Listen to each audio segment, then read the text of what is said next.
keep in mind, may Fredrin na hawak dito yung Evo's Holy. And if hindi na nababurst yung Fredrin, expect mo talaga na pag naabot ka ng Evo's Holy, ito yung igagalaw. So, hopefully hindi na mangyari yun later on. Pero welcome back dito kay Pakito sa ating game number 2 between Team Liquid Indonesia and Evo's Holy mula din sa Indonesia. Labanan to ng Indonesian pride mga kaibigan. Siyempre, as usual, a lot of Indonesian teams really want to represent their countries in tournaments like this, so it will be a big deal. And especially big deal to for Evo's Holy pag natalo nila ang top 2 team in the whole world. Nabadrop si Aron Men nag-cut. Sabi niya, kailangan na action. Di pwedeng medyo passive tayo. Tandaan natin, sino ba tayo? TLID tayo. Tayo pinaka-aggressive na team sa buong mundo. Yan na. Again, aga pa lang syempre si Eran trying as much as possible na hindi sabayan yung Pakito sa lane kasi it doesn't really make sense. No, it's a no-kill lane. So, try nila na kumuha ng influence or kumuha ng aggression sa ibang parte ng mapa dito for sure right after the clear. For now, also have to think about kamusta Evo's Holy? What's their timing? Ano ba yung timing dito ng Evo's Holy para lumaban? Ang timing ng Evo's Holy dito is yung spike ni Harith kasi as of the moment siya yung pinakamalaking threat sa mapa. Yung Pakito, I would say may damage din naman. Pero it's not as terrifying kasi maraming ways for Liquid ID to solve that. Pero yung Zaman Force around objectives, around team fights, yun yung kailangan isipin dito ng TLID. Pero ang kinaganda naman sa lineup ng Liquid ID is medyo flexible pagdating sa engagement. Pero all that thought, it's may middle lane, may laban, may action na namang nagaganap. TLID, nabigyan si Aran dito. Pina-force out yung kanyang flicker. Ito na yung sinasabi natin. Pag nahawakan ka ng Fredrin, literal, pwede ka magtimpla ng kape, Rockhart. Talaga naman. And now, level 3, si Weedy at si Aran. I don't think they're gonna have enough. No ultimates para mag-contest dito sa turtle na to. Wala sa espasyo tong si Fabian. So it's gonna be a turtle para sa Evo's Holy. Maaga pa lang. Goodness. You know what, TLID? Really focusing on the macro here. Lawang pa rin sila sa goal. What is this? What are we watching, Rockhart? Evo's Holy. Ivan, di ba level 4 dito? I'm surprised hindi siya nag-level 4 no kahit sila nakakuha nung pagong. So medyo may deficit pagdating sa XP. I'm not sure kung kanino nang galing yun. But so far, the map is quite even, I would say.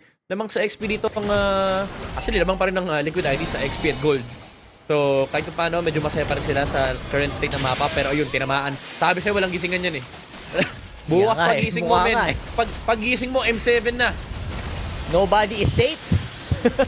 And yun na nga, si Fabian ay pagsabayan lang with the dance pero a beautiful Frigid Glacier forces back TLID and tunaw ang kanilang mga miyembro. Midnight, what the Evo's Holy is happening here? Ladies and gentlemen, Evo's Holy nga pala, sabi ni Albert. And TLID, down by 3 kills. Evo's Holy leading the game by 1K, maliit lang naman. Pero tandaan natin, sila ang lamang sa early game. Medyo requirement to para sa kanila pero nakukuha nila, na-check nila lahat ng boxes na kailangan nila i-check Rockhart. And ang nag-iisang box na kailangan nila tignan is yung box sa taas, yung score, para maisara yung 2-0 dito sa laban na to. And nagiging magandang takbo ng kanilang momentum. It's not to say na medyo sure win ang Evo's Holy pero maganda ang kanilang mid-game. Ang beautiful. Actually, this is a lot better of an early game kesa sa inaasahan ng karamihan. Where you see Fredrin, isip mo, what the heck? Wait lang, Ezekiel can go in for the flicker pero walang resulta. Nakatakas pa si Reggie. Ano na nangyari? Where's the mechanics? Nag-miss. Ayan ang mechanics! Sabi ni Deficit, flicker kamay! Mula sa Vexana, Yehezkiel will go down! And sa Benito, ginamit ang kanyang electrifying beats pero the damage is not there. Albert, medyo mababa ang kanyang buhay pero masakit ang kanyang appraisals rack. And tutumba na rito si Aaron Chigi. Bababagsak din naman nila sa Albert. And pa rin na rin si Ivan na andoon yung baway mula sa Liquid ID pero literal suntok pabalik mula kay Reggie. Double kill! Is there for the Pakito. Evo's Holy again leading the charge. Teka, 4v5 yun. And while all that was happening, Erlan farming freely on the bottom lane. So mapapaisip ka na lang talaga, kamusta? What is happening to TLID? Right now, may mga misplay talaga silang medyo halata. Si Regido gonna get caught. Will have enough survivability pero looks like the shields hindi yata maging sapat para maligtas siya. That's a shutdown going over to Fabian. Grabe. Intense ang laruan ng Evo's Holy. And sinabi mo na nga kanina, free-farm si Erlan doon sa may bottom lane on the Harith. Nag-Spear of Destruction kasi si Aaron Chigi papunta sa kanyang kamatayan. Pag-blink niya, may vexaan ng pasabog eh.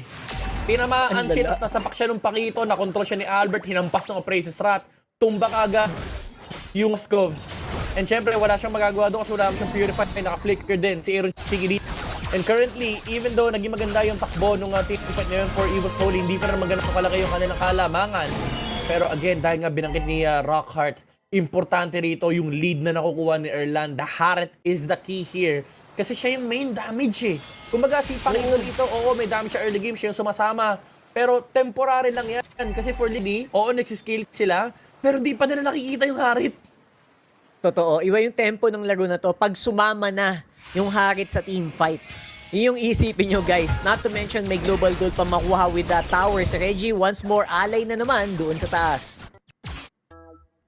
Pero yun na, yung pressure sa may bottom lane, nagra-ramp up na mula sa Evo's Holy. Nabibigyan natin si Irochigi dito. Isang synchrofish na lang mula kay Erlan.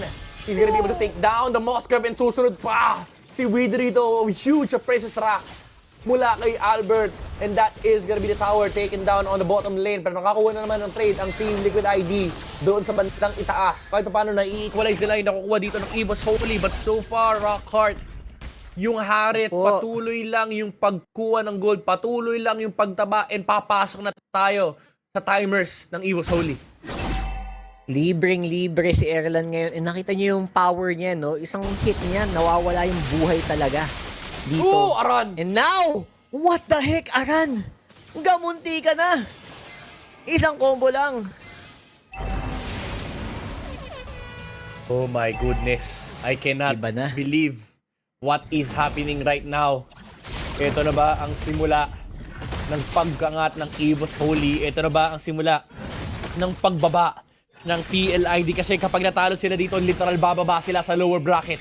Hindi paglalaban nila kanilang chance sa challenge finals doon sa last chance qualifiers. Bottom lane, nakakuha ng to dito Chigi. Pero alam nyo, ng Evo's Holy, Fabian, nireset yung turtle! Lumaban sa mid lane! Pero nakuha ng Fabian yung pagong dito for TLID. Pero nakakuha naman ng kill ang Evo's Holy in the middle lane objective. Ang trade na hinahabol dito ng Evo's Holy, pagong para sa Torre dito sa mid. And babagsak din si Weedy. Kanina pa binibigyan si Weedy. Ayaw paglaruin ng Evo's Holy si Weedy. Ang perfect talaga ng Vexano pick dito when you think about it. Hindi sila makagalaw once na Imperial Guard does go down. Fabian do makipagsabayan. Takes down Erlan. And kita mo na, ayan na, lumalabas na yung X-Factor from the joy of Fabian. Push on top, clear na cleared, and a big advantage para sa TLID dahil doon. Nagising na. Nagising na ang kupunan ng TLID na kapag kapina sa Fabian. Okay, Finally. hindi na solo kill to, duo kill na. Buti may flicker yung Matilda for Evo's Holy. Pero naisasana na nila yung lead na nabuo ng Evo's Holy nung early to mid game. And si Albert, nalulugi siya pagdating sa XP. Although nandun pa rin naman yung kit, no, yung crowd control. Hindi naman siya yung main key ingredient for Evo's Holy. It is still gonna be the Harith. But that shutdown, kamera from Fabian, is very, very big for TLID. Pero si Albert dito nag-aharap naman. Nag-aamok ng away and tutumpa. Si Ezekiel, walang Pride of Ice. And Evo's Holy once again getting another kill against TLID. Uli na naman, -1 Ezekiel. Having a pretty bad game, 0-3-0. Dun sa Aurora niya. Kung mapapaisip ka talaga, technically yes, siya naman talaga yung medyo alay na engage. Pero hindi siya nakakapitalize masyado ng TLID. As much as ang daming aggressive play ni Ezekiel today, it does feel like Evo's Holy pa rin. Nasa driver's seat dito, Midnight. Hindi talaga ako paniwala pa rin. Kahit kinakas ko na yung game, hindi ako mga paniwala sa nakikita ko Rockhart. Talagang never in a million years, I would think na aabot tayo sa ganitong point na nalugi ng sobra, nadihado ng sobra yung TLID sa game number 1. And even sa game number 2, kahit maliit yung kalamangan nila, 634 lang naman for Evo's Holy, still, yung pakiramdam ay parang hawak pa rin ng Evo's Holy sa leeg dito. Ang TLID, napakagandang mula dito kaya Deposit. And si Albert, sinusubukan habulin dito ng TLID pero meron naman siyang dash. Aaron Shiki will have to play the typical Moskov way. Split push habang may Lord Spear of Destruction na lang.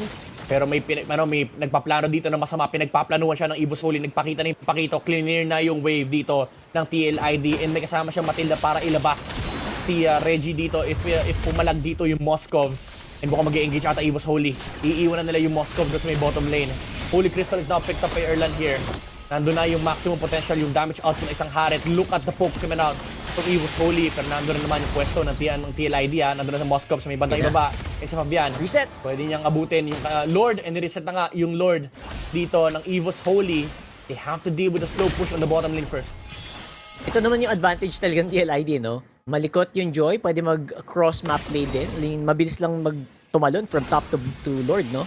And syempre, meron silang global presence, pero looks like hindi yata magamit sa ngayon. Weedy mapapa-force ng Flicker palayo. And looks like just like that, tumurap lang tayo ng bahagya. Evo's Holy na naman ang nasa driver seat dito sa Lord na ito.